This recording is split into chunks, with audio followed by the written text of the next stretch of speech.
Inilah bentuk atau untuk formasinya. Katekese bertujuan untuk menjadikan kita pribadi-pribadi yang dewasa di dalam iman.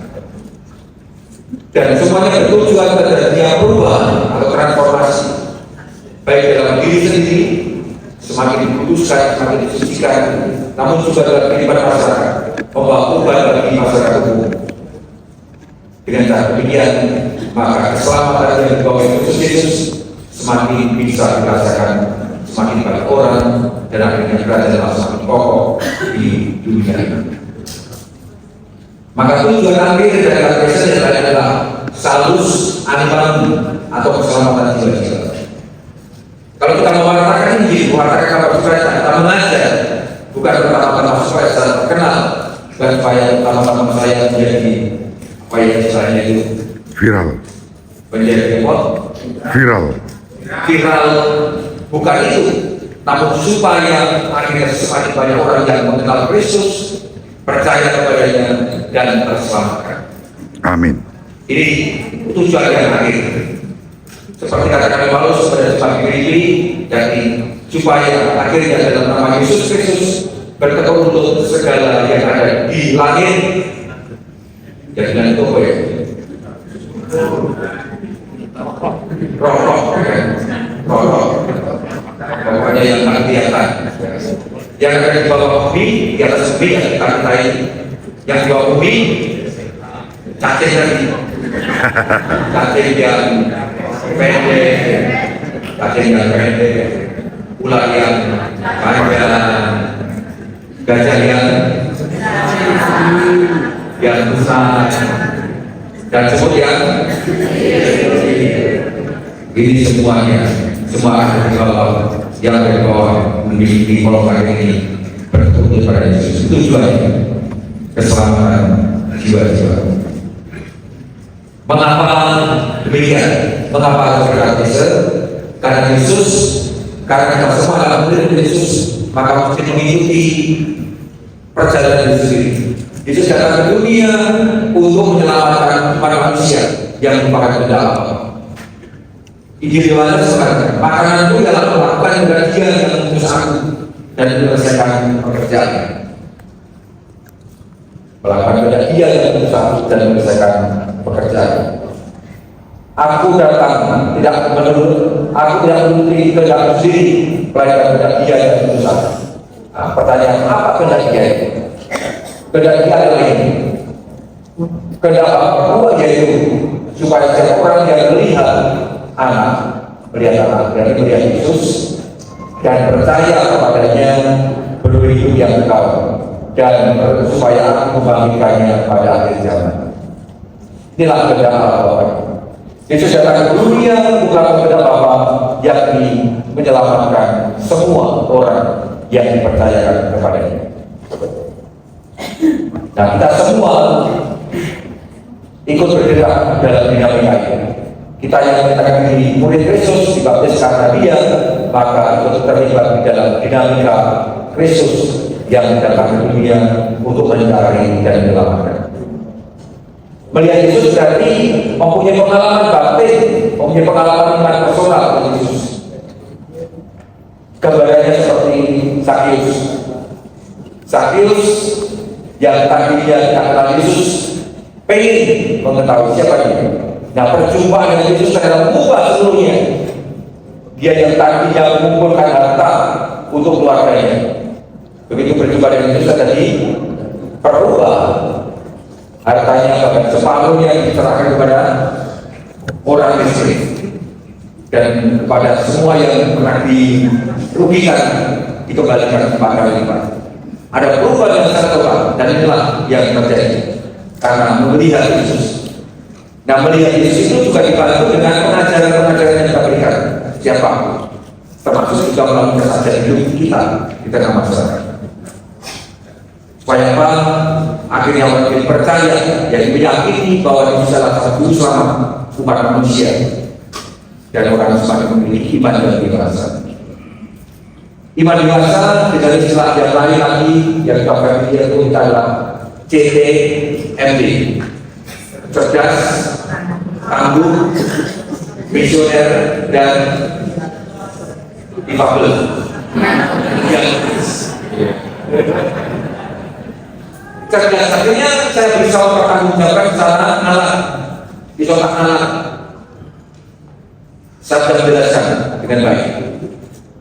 Meskipun dalam praktek, tadi katakan orang muda kita itu pintar, namun ketika harus menalarkan, harus mempertanggungjawabkan dari orang lain, kadang tidak serius, ya kan? Tadi kalau jadi kalau dicontoh nih, ya kan? Anaknya abang kuning,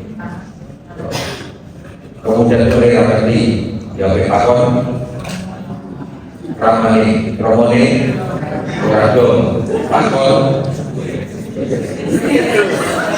Uskuver. Uskuver yang tidak serius. Akhirnya untuk kita takon Google, dan Google menjawab dengan sangat tepat sekali. Dan itulah yang dipercaya sampai sekarang. Lebih percaya pada Google daripada pada Tuhan. Ya, ini salah satu apa ya, tren kita sekarang, tren masyarakat kita. Ya. Ternyata sebagai tangguh berarti memperjuangkannya dengan sungguh-sungguh, berani mati, berani petik. Inilah yang kita harapkan. Beritansi. Dan sekarang ini kadang-kadang tidak mudah melakukan beritansi di kalangan rumah kita. Misioner diwartakan kepada orang yang juga mengenal. Namun pewartaan ini dilakukan dengan baik secara dialogis, bukan dengan memaksakan kehendak. Ya, kalau kita memaksakan dengan cara memaksa, biasanya menimbulkan masalah, penolakan, konflik dan macam-macam. Makanya yang kita sebut dialogis, yaitu dengan berdialog, termasuk dialog kehidupan. Maka nanti dalam pengajaran kita mesti mengarahkan mereka semua supaya akhirnya mampu menerapkan kehidupan nyata dalam kehidupan sehari-hari.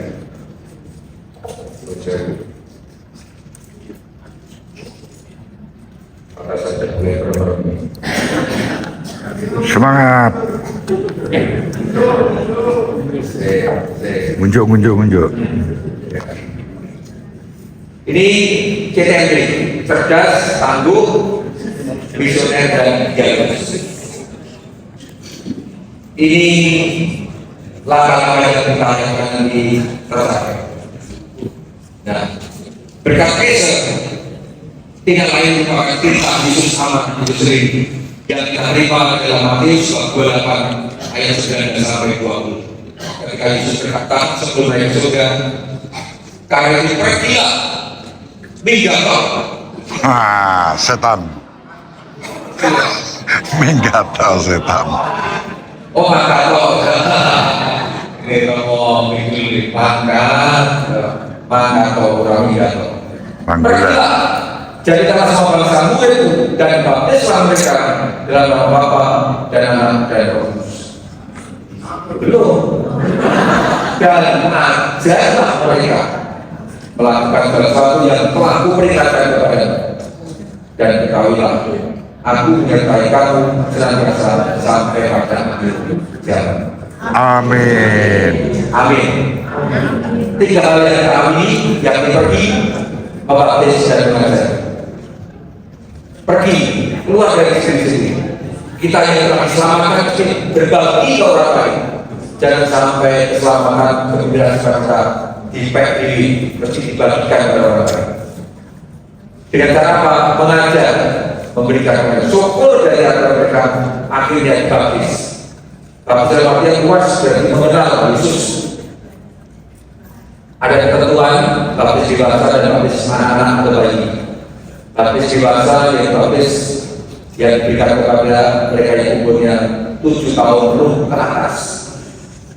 7 tahun penuh ke atas. Dengan anak-anak belum 7 tahun ke atas.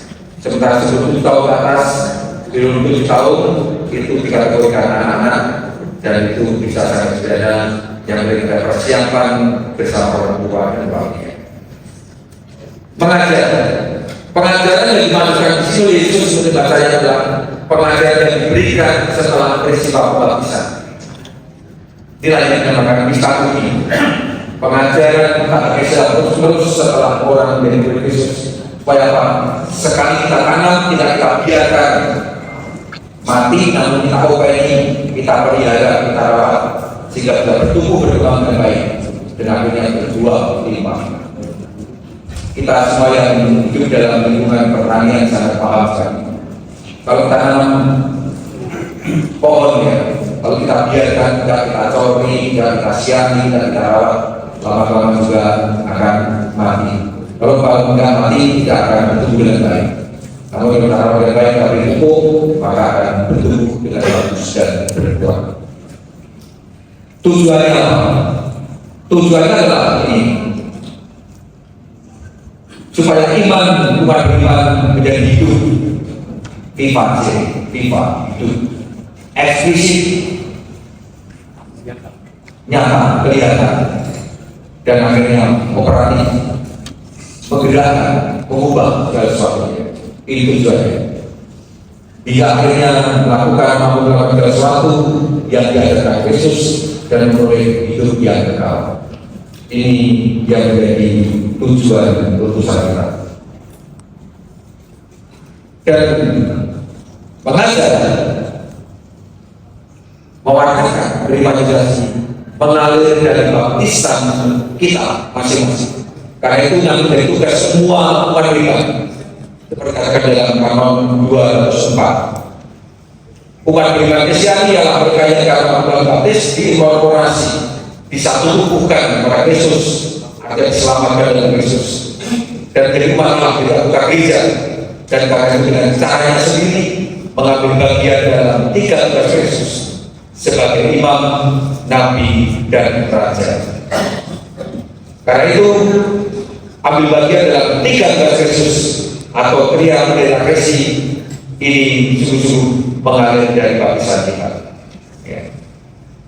Karena itu juga harus mengajar menuju janji merupakan konsekuensi logis dan langsung dari menjadi murid Kristus yang kita tandai ketika kita dibaptis.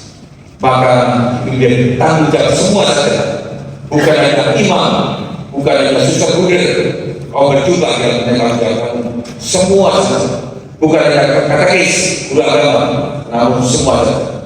Bukan hanya orang tua, namun juga semua saja. Semua yang baptis punya tanggung jawab yang satu dan sama, meskipun pelaksanaannya dengan cara-cara yang berbeda-beda. Ini mengalir dari sana. Lalu apa yang kita lakukan? Apa yang kita buat? Formasi iman berjenjang dan berkelanjutan.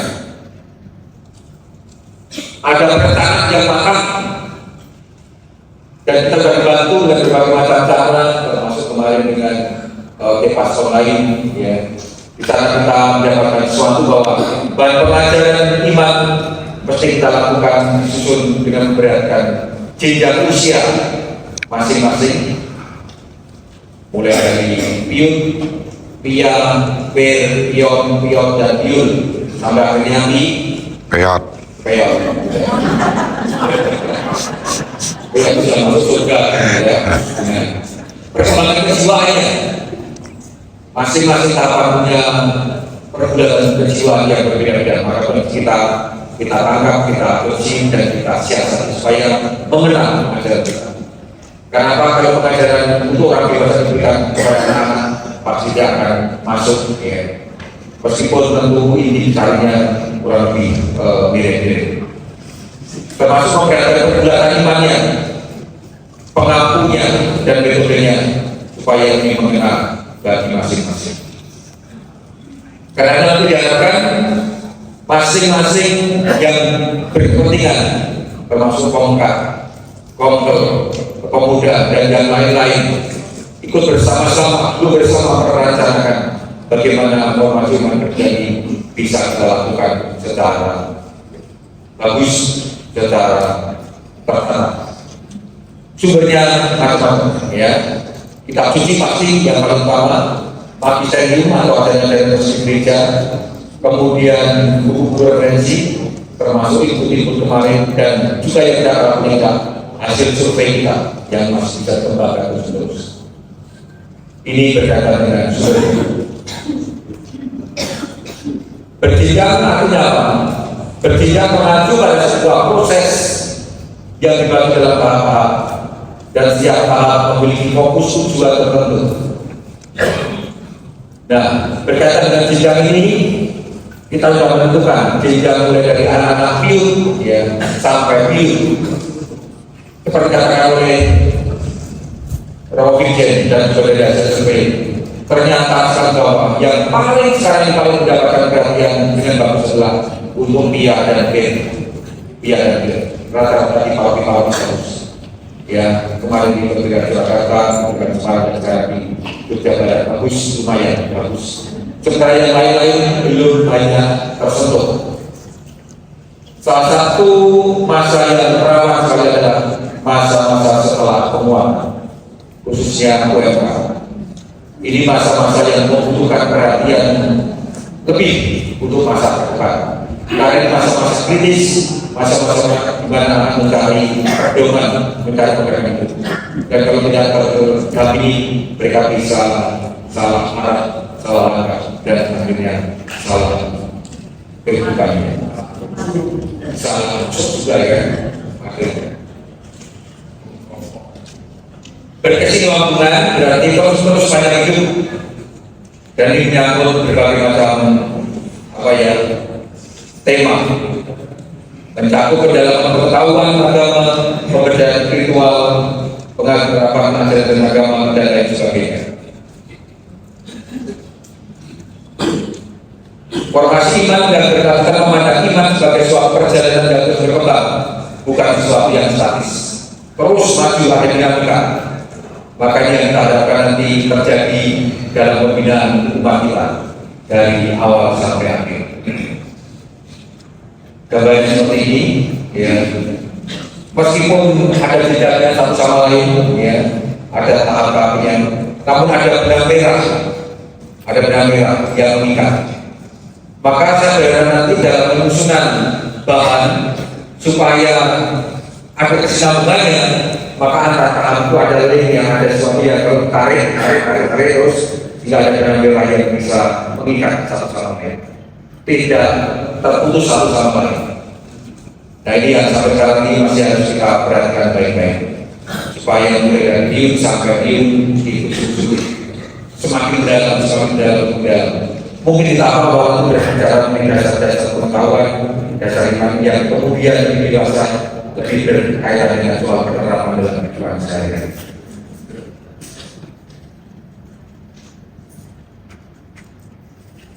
Tujuannya perkatakan kemudian menciptakan lingkungan hidup, lingkungan pembelajaran, pertumbuhan rohani yang berkesinambungan, sehingga mereka mempunyai iman yang semakin kokoh kuat sepanjang tentang kehidupannya. Pembentuk pribadi yang memiliki dasar iman yang kokoh tak tergoyahkan. Berarti ada banyak tantangan, ada banyak rintangan, ada banyak tawaran. Ketika saat ini untuk penguatan yang juga kita tanya kepada mereka adalah ketika siap untuk bertahan dalam iman sampai akhir, siap. Wani. Kenal nih. Kemudian saya tanya, umpamanya kita lari dari ujung ini. Siap. Begitu apa? Mulai mikir. Ketika akhirnya datang terus akhirnya banyak yang mikir. Ketika bertanya soal ini kan tantangan saya tawaran yang harus meninggalkan iman dan agama ternyata tidak mudah. Orang-orang muda kita banyak berpikir. Dan kemungkinan menjadi alasan mengapa banyak yang lari meninggalkan gereja. Bahan pengajarannya bisa macam-macam, namun saya akan menjelaskan yang bagian ini. Kanon 777 ya, aku pilihnya. Oh ini yang sebelumnya.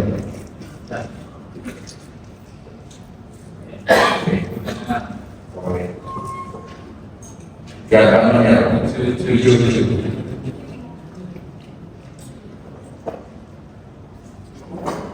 Nah ini saya akan menyampaikan ini karena yang namanya menjadi salah satu perhatian gereja kita berkaitan dengan apa ini, karena gereja Dengan lengkap memperhatikan norma-norma yang ditetapkan oleh Rasul Kristen secara khusus dan yang masuk Rocky, mengapa masuk Rocky? Karena masuk Rocky mempunyai peran yang sangat penting sekali dalam rangka katekisme, supaya diberikan katekisme yang sesuai untuk perayaan sakramen. Dan dalam ini kita sudah memberi perhatian khususnya untuk sakramen inisiasi, rata-rata baik ya, untuk persiapan komuni pertama, ada khotbah, ada pembuatan juga sangat bagus. Rata-rata berbulan-bulan mempersiapkannya. Bahkan di mana itu di Gamping itu berapa bulan untuk pembuatan 9 bulan kurang 10 hari. Dan 9 bulan 10 hari siap untuk dilayani dengan program yang sangat bagus sekali, terpadu, ada refleksinya, ada TV-nya, ada macam-macam. Nah ini saya rasa dari sisi persiapan untuk sakramen inisiasi saya rasa lain.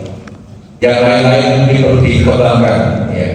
Yang kedua, supaya anak-anak dengan pengajaran ini selama waktu yang cukup disiapkan dengan semestinya untuk bermasakan secara betul aplikasi bagus dan penguatan lagi di berkaitan dengan inisiasi.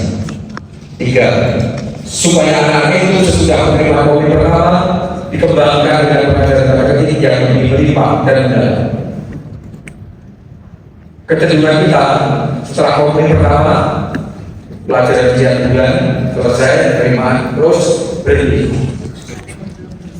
Kita baru kembali secara serius ketika akan penguatan.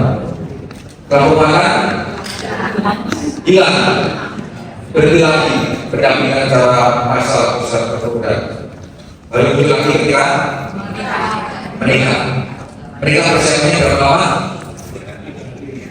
3 hari. 3 hari dengan persiapan perkawinan. Plus tambahan dengan pendampingan romo-romo melalui kami, ya. Kamu nikah berapa lama? Berapa kali romo? Kata-kata 1 kali? 2 kali. 2 kali? 3 kali? Sampai yang tidak sampai lebih dari 3 kali. 3 kali saja. Yang kadang-kadang 1 kali itu ada berapa lama sekali. Ya. Maka saya mengharapkan karena ini menjadi salah satu formasi iman yang sangat penting sekali, mohon untuk yang perkawinan dipersiapkan dengan baik dengan persiapan perkawinan yang bagus dan sekaligus terutama untuk romo-romo semua beri perhatian untuk pendampingan pastoral menjelang pernikahan ini. Supaya apa? Supaya banyak hal dipersiapkan dengan baik. Karena inilah yang menjadi salah satu kunci formasi iman. Orang tua memiliki tanggung besar untuk mendidik anak-anak mereka sampai akhir. Kemudian yang lain nomor 4, supaya pengajaran itu diberikan pula kepada mereka yang menyandang cacat fisik dan mental. Ada di tempat kita pendampingan untuk yang difabel. Ya. Belum terlalu memang ya. Meskipun kita sudah mulai mencoba membuka dengan pelayanan kepada BK, kepada kebutuhan khusus, namun ini perlu dikembangkan terus meskipun dengan segala macam keterbatasan yang ada. Dan supaya iman orang muda dan orang dewasa diteguhkan dan diterangi dikembangkan dengan macam-macam bentuk dan prakarsa. Diberi kebebasan berpilih kuasa, terutama nanti pendampingan keluarga sebelum nikah, pada saat perayaan perkawinan dan setelah nikah. Kadang-kadang setelah nikah tidak ada pendampingan juga banyak keluarga kami yang amburadul, banyak keluarga kami yang bahkan hancur sampai pada perceraian. Ini berkaitan dengan banyak. Ya. Nah, ini beberapa catatan yang saya buat bisa menjadi referensinya. Mengapa kita memberi perhatian pada anak-anak yang ada di Indonesia ini, karena Yesus pun juga muda, biarlah anak-anak dalam kabar. Sumber dokumen yang bagus, Familia Sosial yang banyak menekankan sisi peran keluarga untuk pendampingan iman anak. piang ada keluaran mengenai 10 berita dan lain sebagainya. Tentu ini kreativitas dan kabar nanti harus bagaimana kita menyusun bahan-bahan dan mobil-mobilnya. Nanti bisa dipelajari ya. Ini masih juga sampai ke pion Mazmur memberikan doa dari iman bagi mereka yang telah mencapai usia lanjut. Ya, yang usia lanjut itu seperti saya yang mulai usia lanjut ini. Ya, usia lanjut ini 60 ke atas ya, 61 ke atas ya. Dan ini sudah harus berpikir mengenai jalan terang. Sudah jalan padang. Penanggung jawab, siapa yang bertanggung jawab untuk FBB ini? Coba lihat, siapa bertanggung jawab? Uskup. Bapak Uskup. Ada jiwa uskup para imam, ada sama orang tua dan seluruh. Para dulu, yang paling utama yang mana? Orang tua, yakin ya? Yakin. Semuanya mengalir dari seluruh umat beriman yang bertanggung jawab. Seluruh umat beriman. Semua yang dibaptis dari baptisan 2/204. Semua yang dibaptis tanggung jawab satu dan sama untuk terlibat dalam 3 Yesus termasuk tugas pengajaran. Maka semua saja yang dibaptis tanggung jawab. Namun lebih daripada itu dikatakan dalam Kanon Khusus Sumpah, ya, melebihi semua yang lain, lebih semua yang lain. Orang tua mereka kewajiban untuk membina anak mereka dalam iman dan dalam praktik kehidupan Kristen, baik dengan perkataan, mengapa dengan kata-kata, karena anak-anak belajar dari kata-kata orang tuanya. Kalau tuanya senang besok, anaknya senang Nangis. tangan. Pasti akan senang juga ya, ending yang ngomong gitu, ya ending. Dengan pelajaran hidup perilaku sama, anak-anak belajar dari orang tua, dari keluarganya. Usia dini itu kesempatan anak belajar tinggi sekali, daya serapnya sangat luar biasa. Demikian pula mereka kewajiban yang sama, mereka yang mengenalkan orang tua, yaitu wali dan para imam baptis dan nanti imam penguasa. Wali baptis dan penguatan mempunyai tanggung jawab membantu orang tua mendampingi anak. Maka dalam hal ini perlu dikembangkan terus semangat pelayanan dari para wali baptis ini. Lalu kemudian awam yang lain semuanya. Dan yang terakhir adalah gembala. Yang namanya gembala itu kan selalu akan bukan itu ya.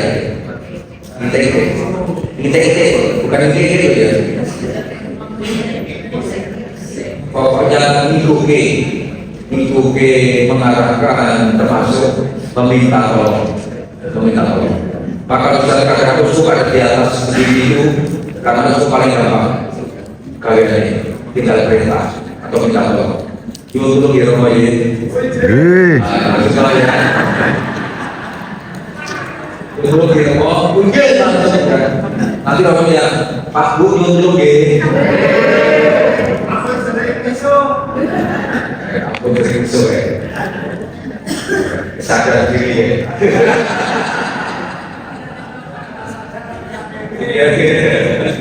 Ini, jadi dalam hal ini saya memberi tekanan pada tugas para imam, pastor paroki khususnya. Kalau di mana juga ada yang penting di mana ini.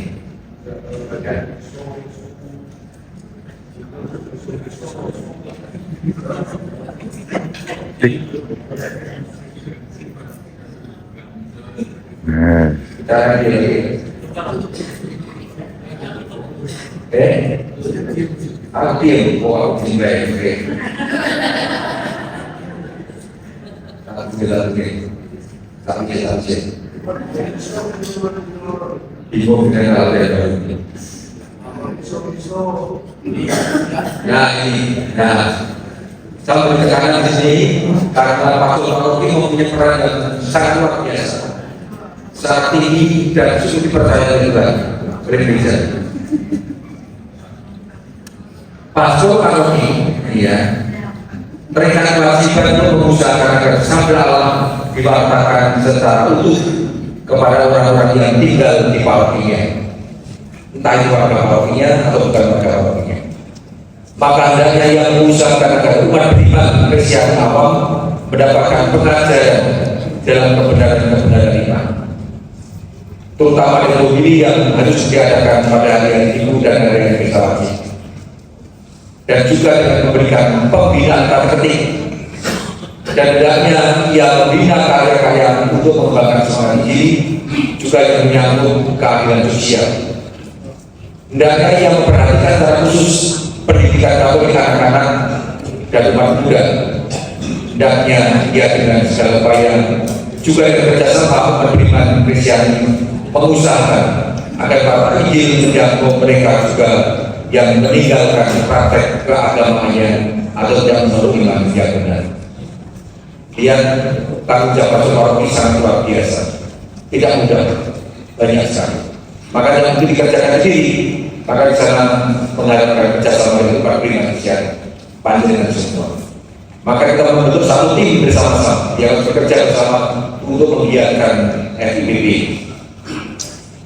Dan saya berharap banyak, saya senang ketika paroki para romo mulai terlibat dalam pengajian, mulai terlibat dalam katekese, mengambil bagian tertentu untuk pengajaran. Saya rasa sesuatu yang sangat bagus dan memang sesuai dengan panggilan kita para imam.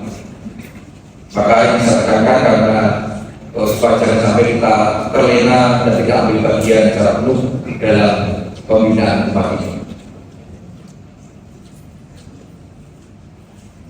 Ini berkaitan dengan penanggung jawab. Lalu institusi mana saja yang harus terlibat?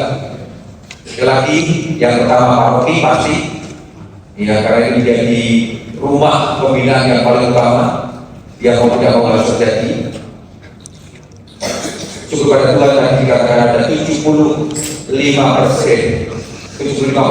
di antara kita paroki sudah sangat bagus sekali ya dalam menyiasati sekolah-sekolah Katolik khususnya supaya bergerak bersama-sama untuk memberi perhatian dalam sisi pembinaan iman anak Katolik di sekolah. Ya. Namun nanti saja nanti harus perhatian juga anak Katolik di sekolah-sekolah negeri.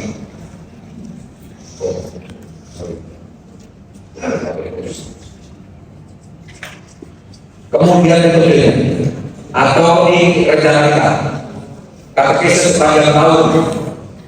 Kita akan mulai dengan tahun 2024 kita jadikan tahun katekese 2024 tahun katekese. Namun selanjutnya sepanjang tahun selanjutnya dalam perjalanan kita akan mencoba untuk meneruskan katekese itu dengan program-program seperti ini. Modul dan persiapkan secara khusus dari tim nanti akan kita coba rebut bersama, disampaikan oleh medsos dan pertemuan langsung pasti lebih bagus lagi dan di tempat-tempat siaran dan tempat-tempat lain. Waktunya misalnya ini masih ngerengan. Januari berkaitan dengan hak asasi, kemudian humanisme. Februari Maret sesuai dengan tahun liturgi kaitannya dengan APP dan Tuhan. Hubungan antara umat beragama ya. Iya, kan berlaku untuk singer. Iya, Romo Budi langsung. Kemudian April Paskah mungkin terkait dengan soal misteri inkarnasi, ya nanti bisa. Mei ini dan selama itu BKL dan kita kita jadikan umum. Jadi untuk apa saja nanti bisa hilir, ya. Nah itu kita riset dan pendidikan dan lain sebagainya. Kemudian Juni berkaitan dengan keuskupan, karena kalian menyambut ulang tahun keuskupan setiap tahun. Namun nanti bisa berubah juga. Kemudian Juli bisa untuk keluarga, khusus keluarga. Pembinaan baik berkaitan dengan mereka yang justru nikah perayaan nikah maupun juga setelah nikah. Agustus ASG dan kebangsaan, September kita suci, Oktober misi ABS Perubahan Alam, November orang muda, orang miskin, kemudian Desember Advent Natal dan fokus pastoral tahun berikutnya. Ya, ini termasuk salah satu yang saya rasa baik untuk kita sampaikan pada bulan Desember supaya tahun berikutnya kita siap. Jadi hasil lepas kita koordinasikan dan kita sampaikan dalam bulan Desember itu. Demikian kira-kira yang saya sampaikan, mudah-mudahan menginspirasi dan mendorong kita untuk bergerak bersama-sama. Kita sebagai satu tim, Yo Awami, Yo Reviews, Yo Perusia, satu tim bersama-sama bertanggung jawab atas FIBB kita. Siap? Siap. Mantap, matur nuwun berkata.